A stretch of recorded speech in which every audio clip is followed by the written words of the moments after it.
Salam dan bahagia rekan-rekan guru sekalian. Pada hari ini saya Priscilla Harlisiswantika, saya seorang guru IPA.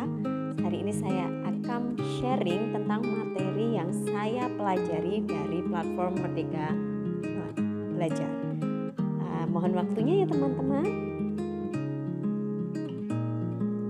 Topik yang akan saya sampaikan adalah mengapa kurikulum perlu berubah.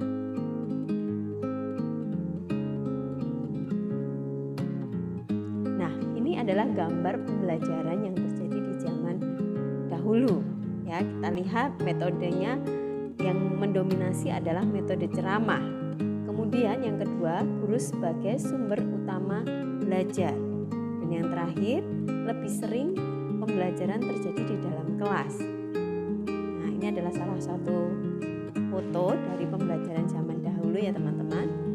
Kemudian, menurut Ki Hajar Dewantara, maksud dari pendidikan itu adalah pendidikan memberi tuntunan atau menuntun terhadap segala kekuatan kodrat yang dimiliki anak agar ia mampu mencapai keselamatan dan kebahagiaan yang setinggi-tingginya, baik sebagai seorang manusia maupun sebagai anggota masyarakat.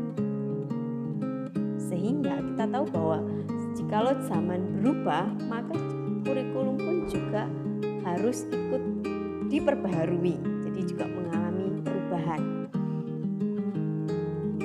Nah, ini adalah perkembangan kurikulum di Indonesia. Ya, kita lihat bahwa kurikulum di Indonesia sudah mengalami banyak pembaharuan. Nah, sementara apa sih kurikulum itu? Kurikulum adalah perangkat mata pelajaran dan program pendidikan yang diberikan oleh suatu lembaga penyelenggara pendidikan yang berisi rancangan pelajaran yang akan diberikan kepada peserta pembelajaran dalam satu periode jenjang pendidikan. Nah, kemudian dari materi yang saya pelajari di PMM, kurikulum yang baik itu harusnya seperti apa? Yang pertama, bersifat dinamis dan berkembang. Jadi kita menyesuaikan apa yang menjadi tuntutan zaman ini. Seperti yang kedua, yaitu dirancang untuk kebutuhan siswa. Karena pasti setiap siswa kita itu berbeda-beda. Mereka memiliki cara belajar yang berbeda, karakteristik yang berbeda, sehingga pendidikan pun harus menjadi tempat yang tepat untuk memenuhi kebutuhan siswa tersebut. Ketiga, diadaptasi sesuai konteks dan karakter dari setiap siswa. Dan yang terakhir adalah sesuai dengan perkembangan zaman. Kita tahu bahwa kurikulum itu harus sesuai juga dengan perkembangan zaman sekarang. Karena kita tahu teknologi semakin berkembang. Jikalau anak-anak kita tidak mulai mempelajari, mereka akan mudah sekali tertinggal dengan apa yang sedang berkembang saat ini.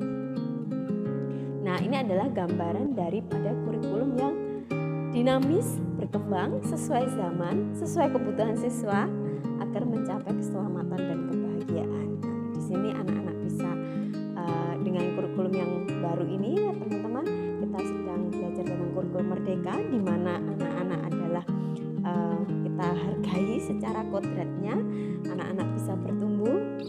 Nah, kita lihat, jadi pembelajaran tidak hanya di dalam kelas saja atau hanya dengan guru sebagai sumber utama belajar, tetapi anak-anak bisa mencari banyak sumber belajar di mana mereka juga bisa mengembangkan kreativitas, karakter mereka, sosialisasi mereka, pengalaman mereka untuk mereka belajar.